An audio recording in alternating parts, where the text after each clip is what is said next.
तो हमारा राजस्थानी प्रशासनिक व्यवस्था चल रही है, जिसके अंदर हमने लगभग सारे टॉपिक कंप्लीट कर लिए। जिसके अंदर आपने राज्यपाल कर लिया है, मंत्रिमंडल कर लिया है, मुख्यमंत्री कर लिया है, उसके बाद विधानसभा हो गई, आपकी स्थानीय स्वशासन हो गया है। स्थानीय स्वशासन के अंदर दोस्तों आपका जो ग्राम पंचायत वाला सिस्टम है वो हो गया है, लेकिन ये आपका नगरीय स्थानीय स्वशासन रह गया था। छोटा सा टॉपिक है, इसको कंप्लीट कर लेते हैं।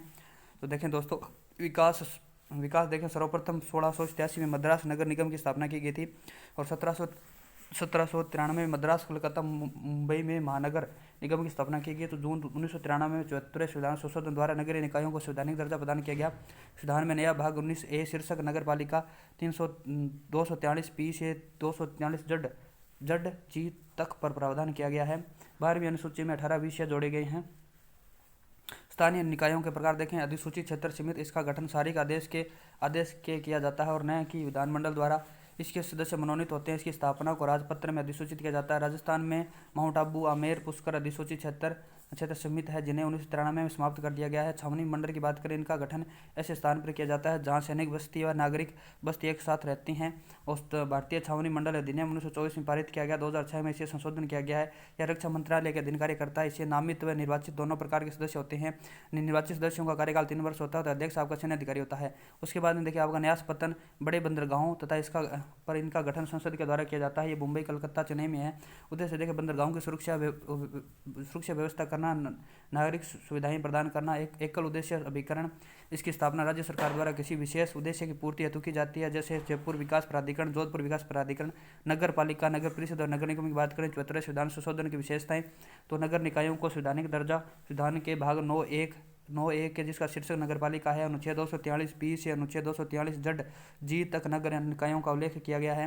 त्रिस्तरीय नगर निकाय है। नगर निगम है 5 लाख से अधिक जनसंख्या पर एक नगर निगम होगा और नगर परिषद 1 से 5 लाख की जनसंख्या पर नगर परिषद होगा। नगर पालिका 1 लाख से कम जनसंख्या होती है तो वहाँ पर नगर पालिका होती है।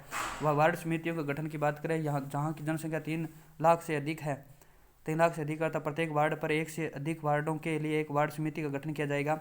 आरक्षण व्यवस्था देखें, नगरीय निकायों में अनुसूचित जाति और जनजाति की जनसंख्या के अनुपात में अन्य पिछड़ा वर्ग को 21%, 1999 से महिलाओं को 50%, 2009 से आरक्षण दिए गए हैं। कार्यकाल की बात करें, नगर निकायों का कार्यकाल 5 वर्ष होता है। पद रिक्त होने की स्थिति में 6 माह में चुनाव कराना आवश्यक होता है। सदस्यों हेतु योग्यताएं देखिए, राज्य विधानमंडल द्वारा यानी कि निर्धारित होती है, वो सदस्यों की योग्यताएं होती है।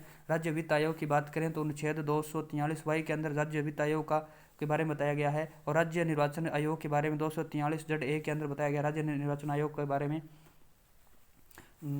243 जड ए के अंदर और महानगरीय नियोजन समिति बताई गई है 243 जड ई के अंदर। जिला नियोजन समिति आगे देखें, राजस्थान में ढांचा की बात करें तो यहाँ पर जो जनसंख्या अगर 5 लाख से अधिक है तो नगर निगम होगा। इसका अध्यक्ष आपका महापौर कहलाएगा और प्रशासनिक प्रमुख आपका आयुक्त कहलाएगा और सदस्य आपके पार्षद कहलाएंगे।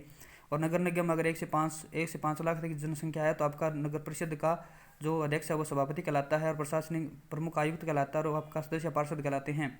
नगर निगम अगर यहाँ बात करें, जो नगर पालिका जनसंख्या 1 लाख से कम है तो वहाँ का जो अध्यक्ष है वो अध्यक्ष कहलाएगा और प्रशासनिक प्रमुख आपका अधिशासी अधिकारी कहलाता है और आपका सदस्य पार्षद कहलाते हैं।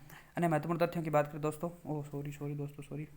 महत्वपूर्ण तथ्यों की बात करें तो राजस्थान में प्रथम नगर पालिका माउंट आबू 1864 में बनाई गई थी। राजस्थान में छावनी परिषद की स्थापना नसीराबाद में की गई। राजस्थान में वर्तमान में नगर निगम की बात करें तो अजमेर नगर निगम, बीकानेर नगर निगम, जयपुर नगर निगम, हेरिटेज जोधपुर नगर निगम, उत्तर जोधपुर नगर निगम, दक्षिण कोटा नगर निगम दक्षिण, उदयपुर नगर निगम और भरतपुर नगर निगम। इस प्रकार से टोटल 10 नगर निगम हैं। अध्यक्ष व उपाध्यक्ष को हटाने हेतु 1/3 पार्षदों द्वारा लाए गए विश्वास प्रस्ताव को 3/4 बहुमत से पारित करने के बाद जनमत संग्रह से बहुमत प्रस्ताव में पक्ष में आने पर राइट टू रिकॉल प्रावधान लगेगा और इस प्रावधान को 2017 में संशोधन किया गया है। इस प्रकार देखें, अध्यक्ष को हम 1/3 जो पार्षद है वो तो लेके आने के लिए जरूरी है और 3/4 अविश्वास प्रस्ताव को पारित करने के लिए जरूरी है। उसके बाद में देखिए दोस्तों, राजस्थान में नगर निगमों की स्थापना, जयपुर नगर निगम की स्थापना 1992, जोधपुर की 1992, कोटा नगर निगम 1993, अजमेर नगर निगम 2008, बीकानेर नगर निगम 2008, उदयपुर नगर निगम 2014, भरतपुर नगर निगम 2014, जयपुर कोटा जोधपुर में 3 नए नगर निगम 2019 में बने थे। जयपुर कोटा जोधपुर में 3 नए नगर 2019 में बने। राजस्थान नगर पालिका संशोधन अधिनियम 2021, तो राज्य सरकार द्वारा नगर पालिका में 6 नगर पालिका में 6, नगर परिषद में 8 और नगर पालिका में 12 सदस्यों का मनोनयन किया जाएगा। ये इसके अंदर संशोधन किया गया 2021 के अंदर। नगर पालिका में 6 और नगर परिषद में 8 और 12, 6, 8 और 12, 6, 8 और 12, ठीक है ना। यानी दिव्यांग संतान को कुल संतानों की गणना में नहीं गिना जाएगा, दिव्यांग संतानों को कुल संतानों की गणना में नहीं गिना जाएगा, इसके अंदर संशोधन किया गया है।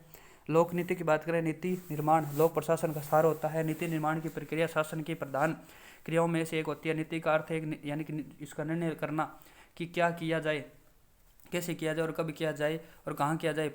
पीटर ओडेगार्ड के अनुसार नीति तथा प्रशासन राजनीति के जुड़वा बच्चे हैं जो एक दूसरे से अलग नहीं किए जा सकते हैं। इस प्रकार नीति वांछित उद्देश्यों को प्राप्त करने के लिए भविष्य में किए जाने वाले कार्यों की प्रस्तावित रूपरेखा व क्रियाविधि होती है। नीतियाँ उद्देश्यों को निश्चित अर्थ व मूर्त रूप प्रदान करती है। पॉल डे फ्रेडिक के अनुसार इस परिस्थिति में क्या करना है या क्या नहीं करना है के संबंध में किए गए जो निर्णय से नीतियाँ कहलाती है। लोक नीति की विशेषता देखें, लोक नीति जटिल प्रक्रिया का परिणाम है, जनहित द्वारा आधारित है। नीति सकारात्मक नकारात्मक होती है, यह गतिशील प्रक्रिया है। लोक नीति यानी कि भविष्योन्मुखी होती है। लोक नीति दिशा निर्देश रेखाकित करती है। लोक नीति परिमाणोन्मुख होती है और इसमें अधिक आधुनिक तकनीक के द्वारा अधिकतम लाभ प्राप्त करने का प्रयास किया जाता है। लोक नीति वैधानिक सत्ता के आवरण से आपकी यानी कि निर्मित होती है। लोक नीति सरकार के उद्देश्यों सहायकों तक पहुंचने का साधन है। नीति संविधान, कानून, अध्यादेश, विनियम, कार्यकारी आदेश तथा न्यायिक निर्णय के रूप में हो सकती है। लोक नीति देश के सामान्य कानून अथवा संविधान पर आधारित होती है तथा इसमें संवैधानिक शक्ति निहित होती है। लोक नीति एक निश्चित प्रशासनिक व्यवस्था के अंतर्गत कार्य करती है। भारत में नीति निर्माण का ढंग देखें, नीति जो निर्माण के अंग देखें तो संविधान है, विधानमंडल है, मंत्रिमंडल है, नीति आयोग है, लोक सेवा है, न्यायपालिका है, मीडिया है, दबाव समूह है, राजनीतिक दल और अंतर्राष्ट्रीय संस्थाएं हैं। लोक नीति के निर्माण की प्रक्रिया, समस्या की पहचान करना, मंत्रिमंडल द्वारा रूपरेखा का निर्माण करना, विशेषज्ञ संस्था का गठन करना, व्यापक रूपरेखा का निर्माण करना यानी कि ड्राफ्ट नीति का प्रकाशन करना, कैबिनेट द्वारा संसद विधानमंडल में पेश करना, समक्ष अधिकारी विधानमंडल द्वारा स्वीकृत करना, अंतिम रूप से तैयार नीति घोषित करना। लोक नीति क्रियान्वयन में बाधाएं, संसाधनों की अल्पता, पारंपरिक प्रशासनिक तंत्र का होना, जन सहयोग की कमी, नियमों विनियमों तथा प्रक्रियाओं की यानी कि जटिलताएं। उसके बाद देखिए अवांछित राजनीतिक हस्तक्षेप देखें, राजनीतिक व प्रशासनिक भ्रष्टाचार, लोक सेवकों में वचनबद्धता और जनता के प्रति संवेदनशीलता का अभाव होता है, समन्वय का अभाव होता है। कई बार आदर्शात्मक तथा यथार्थवादी नीतियों का निर्माण होता है। मुख्यालय से विरोधाभासी निर्देशों का प्राप्त होना अर्थात निर्देशों की द्वैतता है, उद्देश्यों की अस्पष्टता है।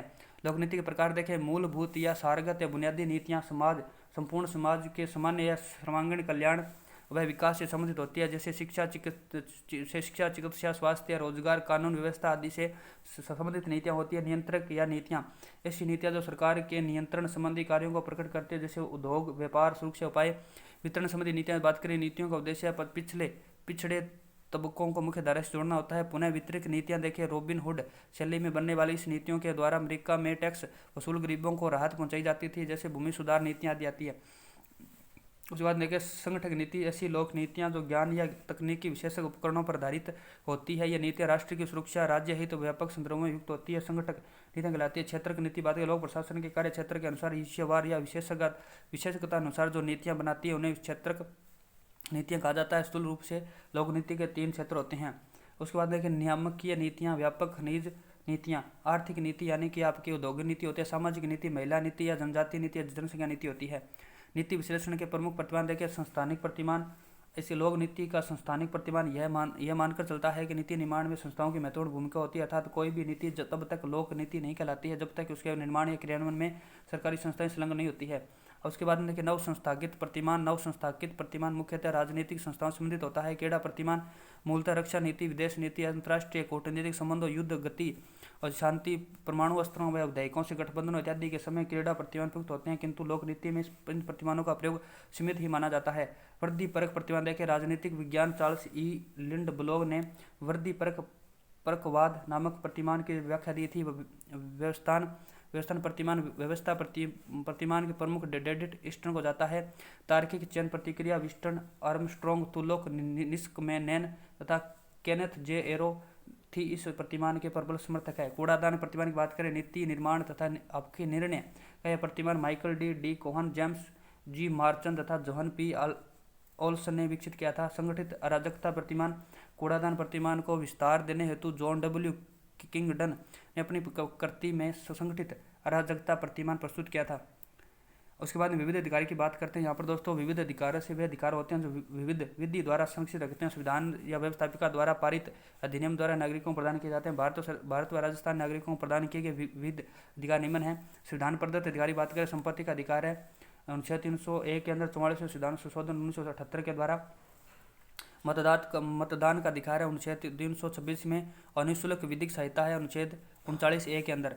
संसद द्वारा पारित देखें प्रसूति पर सुविधा अधिनियम 1961, गर्भ का चिकित्सा समापन अधिनियम 1971 और समान परिश्रमिक अधिनियम 1976, दहेज प्रतिषेध या वर वधु भेंट सूची अधिनियम 1985, उपभोक्ता संरक्षण अधिनियम 1986, 2009-19 में संशोधन किया गया। प्रसव पूर्व निदान तकनीक विनिमय एवं दुरुपयोग निवारण अधिनियम 1994, सूचना का अधिकार अधिनियम 2005 12 अक्टूबर 2005 से लागू हुआ था। 12 अक्टूबर 2005 से लागू सूचना का अधिकार। महात्मा गांधी राष्ट्रीय ग्रामीण रोजगार गारंटी अधिनियम 2005, 2 फरवरी 2006 से 2 अक्टूबर 2009 से महात्मा गांधी राष्ट्रीय ग्रामीण रोजगार गारंटी योजना कर दिया, ठीक है ना।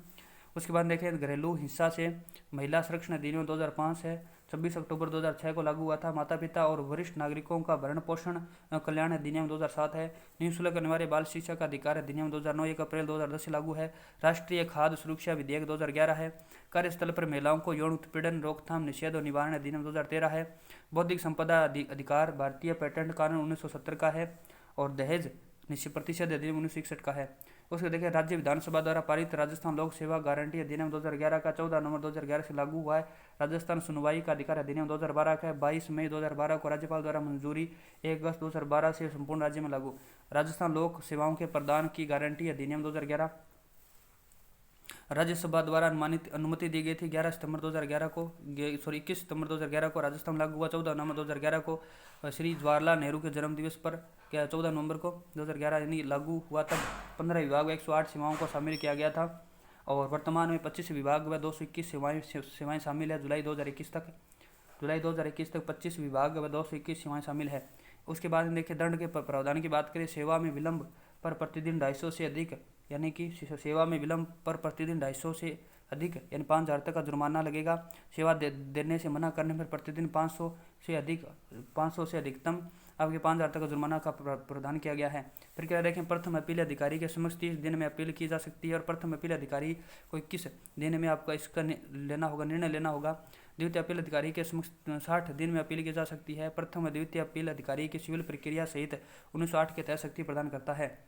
तो ये दोस्तों आपका था नगरीय स्वशासन, और कुछ यहाँ पर आपके अधिकार भी देखे थे, तो इनको थोड़ा सा आपको देख के चले जाना है।